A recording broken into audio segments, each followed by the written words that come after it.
घर की औरत पार्ट 3। मीना का घर ठीक से ही चल रहा था। मतलब अब सास और बहू दोनों कमा रही थी, खुद की जिंदगी जी रही थी, मिलजुल कर रह रही थी। लेकिन कहते हैं ना, दुख के दिन नहीं टिके तो सुख के दिन कैसे। अरे मंगलू, कहाँ है? कितने दिनों से गांव नहीं आया माँ की खोज खबर लेने। तभी मीना आ जाती है। अरे दादी साहब, कैसे आना हुआ? बताया नहीं हम स्टेशन आ जाते। ये बोलते हुए मीना अपनी दादी सास के पैर छूने के लिए झुकती है कि दादी सास जोर की लात मारती है। मेरी आई कैसे आना हुआ?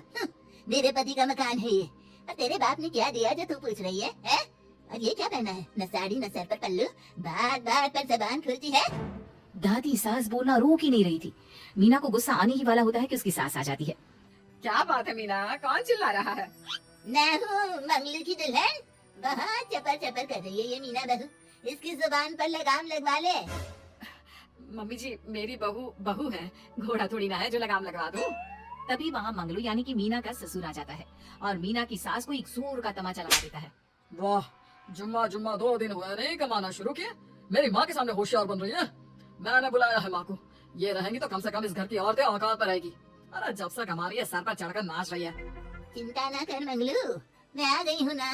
दोनों को लाइन में लगा कर रखूंगी।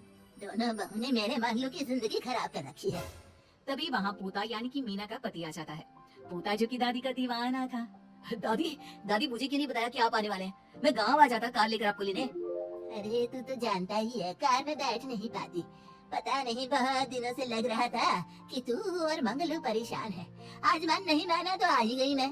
देख यहाँ आकर पता लग रहा है। क्या पता लग रहा है दादी? यहाँ तो सब ठीक है, किसी को कोई परेशानी नहीं है। क्यों माँ, क्यों मीना, क्या हो गया? इन दोनों को क्या परेशानी होगी? इन लोगों ने तो परेशान करके रखा है। माँ और मीना के बारे में कैसी बात कर रहे हैं पापा? क्या हो जाता है आपको रह रहकर? तू तो खाना बना बना कर बेशर्म हो गया है, लेकिन मैं नहीं। मेरी माँ आ गई है अब इस घर में। अब यहाँ सब वैसे ही रहेंगे जैसा मैं चाहता हूँ। देख मंगलू, तेरी बहू काम करती है तो मुझे कोई लेना देना नहीं है, लेकिन मेरी बहू कोई दर्जी का काम नहीं करेगी। साफ साफ बोल रही है। लेकिन दादी साहब, वो तो बहुत अच्छा बुटीक चला रही हैं।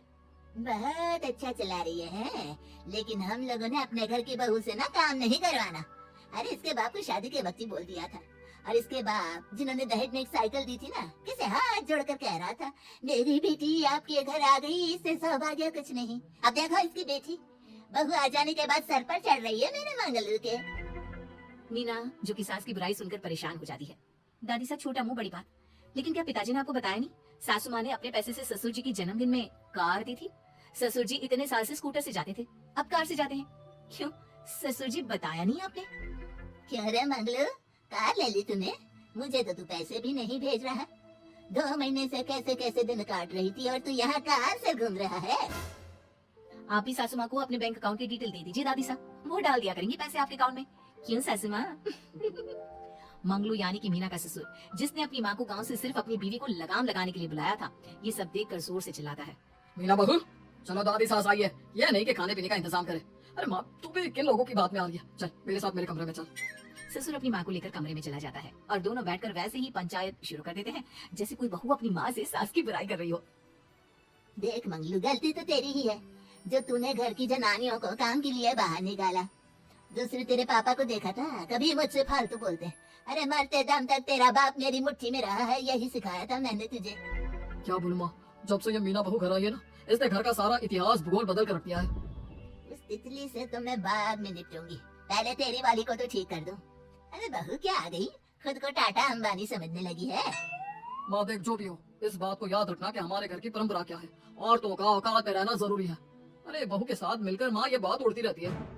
बेटा देख, गलती तो तेरी भी है, क्यों तूने इसे काम करने की छूट दी? मारना भी कम कर दिया है तूने इसे, वरना पहले आती थी तो बहू का कोई ना कोई हिस्सा सूजा हुआ या काला ही दिखता था। देख कर तसल्ली मिलती थी कि तूने कंट्रोल कर रखा है। इस बार तो काला और सूजा छोड़, अच्छी खासी चमकती दिख रही है। अब क्या बताऊँ माँ, गलती तो हो गई है। हाँ, वो कार देख कर पिघल गया होगा ना तू।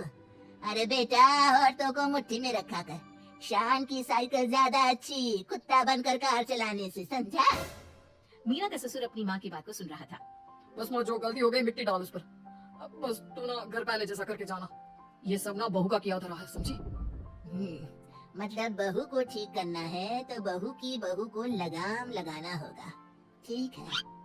दोनों माँ बेटा बातें करके सो जाते हैं। सोने के बाद अगली सुबह मंगलू की बीवी यानी कि मीना की सास, माँ जी उठिए, ये लीजिए गर्म पानी और ये दातुन। चलिए तो याद रहा तुझे, वरना मैंने तो सोचा था कि बहू के चक्कर में पागल ही हो गई होगी बिल्कुल। अरे बहू के चक्कर में पागल होने का क्या मतलब होता है माँ जी? उसने मुझे मेरे पैरों पर खड़ा होना सिखाया है। मैं तो कहती हूँ उसके जैसी मेरी बेटी होती ना तो शायद मैं बहुत पहले जीवन का मतलब समझ चुकी होती। तो दादी सास को समझ में आ जाता है कि सारा मामला मीना पर जाकर ही ठीक होगा। वो सोच लेती है कि अपनी बहू को छोड़कर पहले मीना को सही करना है। फिर अगले रोज, अरे मेरे पोते के पास तो मेरे पास बैठने का वक्त भी नहीं है? अरे कैसी बात करती है दादी, तेरे लिए तो मैं नौकरी भी छोड़ दूं। नौकरी नहीं, तू ना बीवी छोड़ दे, खुश हो जाऊंगी मैं। नीरज हैरान हो जाता है कि उसने तो मजाक किया था। दादी ये क्या बोल रही है? कैसी बात कर रही हो दादी, मीना ने तो सारा घर संभाला हुआ है। पहले तो घर गिरा जा रहा था ना। तेरी मीना के आने के पहले ना घर में चूल्हा जल रहा था, ना कोई रोटी खा रहा था। क्यों? नीरज को दादी बीवी के खिलाफ खूब कान भरती है। तू सही कह रही है दादी, औरत पैर की जूती और हाथ की मुट्ठी में ही ठीक लगती है। मीना ने ना सिर्फ घर का माहौल बिगाड़ा, माँ को भी पिताजी की इज्जत करनी छुपा दी। अब ठीक बोल रहे हो, घर को बिगाड़ने की मेन जिम्मेदार तो मीना ही है दादी। अभी उसे ठीक किए देता हूँ। तभी वहाँ पिता भी आ जाता है। देख बेटा, तो रोटी कम खाना मंजूर, लेकिन इन औरतों के आगे झुकना मंजूर नहीं। तेरी दादी ने घर की परंपरा बनाकर रखी, मजाल कि मेरा बाप मेरी माँ के सामने कुछ कह लेता। पर पापा एक बात पूछनी थी। रहने बेटा, तू ना कंफ्यूज है जीवन में, तू ना कंट्रोल कर पाएगा अपनी जनानी को।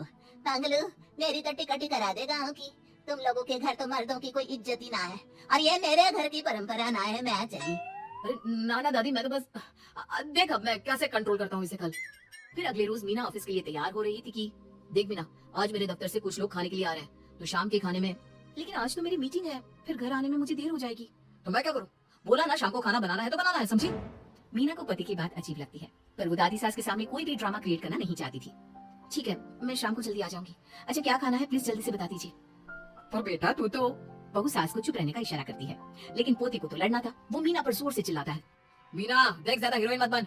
आज ऑफिस जा रही है तो जा, लेकिन सुन, तुरंत रिजाइन देकर घर आ जाना। ना मुझे तेरी कमाई चाहिए, ना ही तेरी नसीहत। आज से घर में वही होगा जो मैं चाहूंगा, समझी? अरे कैसे लैंग्वेज बोल रहे हो, ये तुम्हारी बोली नहीं है, कौन सिखा रहा है तुम्हें? तभी दादी सास आ जाती है। क्या बोलना चाह रही है बहू? मैं मुन्ने के कान भर रही हूँ, है? हाँ मुझे तो यही लग रहा है, वरना हम लोगों का घर अच्छे से चल रहा था, सभी मिलजुल कर एक दूसरे को इज्जत देकर रह रहे थे। लेकिन अब तभी मीना को उसका पति जोर से डांटता है। सास बेटी बहू की लड़ाई को बर्दाश्त नहीं कर पाती। देख नीरज, बहू को डांटना या फिर बहू के साथ गलत व्यवहार, ये सब मुझसे बर्दाश्त नहीं होगा। वाह रे वाह, सारी जिंदगी जो पति की डांट और मार खाती रही, अब बहू को थोड़ी सी डांट क्या पड़ी, गुस्सा आ गया। हाँ माँ, क्या हो गया? मैंने तो मीना को कहा कि देख नीरज, मेरी बहू को कुछ नहीं कहेगा तू। ये माँ ही होती है जो अपने बेटे को औरतों की इज्जत करना सिखाती है, लेकिन कोई औरत अपने बेटे से बहू को मारना या डांटना सिखाए तो ये शर्म की बात है। मैं नहीं चाहती कि तू औरतों की इज्जत ना करे, जबकि मैं खुद एक औरत हूँ। दादी सास बहू की बात सुनकर शर्म से सर नीचे कर लेती है। सच कहा सासू माँ, एक रानी ही अपने बेटे को राजकुमार की तरह पालती है जो दूसरी औरतों का सम्मान करे। काश दादी सास भी पिताजी को अच्छे संस्कार दे पाती। मीना की बात सुनकर दादी सास उन लोगों से माफी मांगती है। मैं समझ गई बहू, औरतों की बेइज्जती करने को घर की परंपरा समझती थी, झूठी शान समझती थी। वो सब गलत है। औरतों की इज्जत से घर में माँ लक्ष्मी और सरस्वती का वास होता है। मुझे माफ कर दो।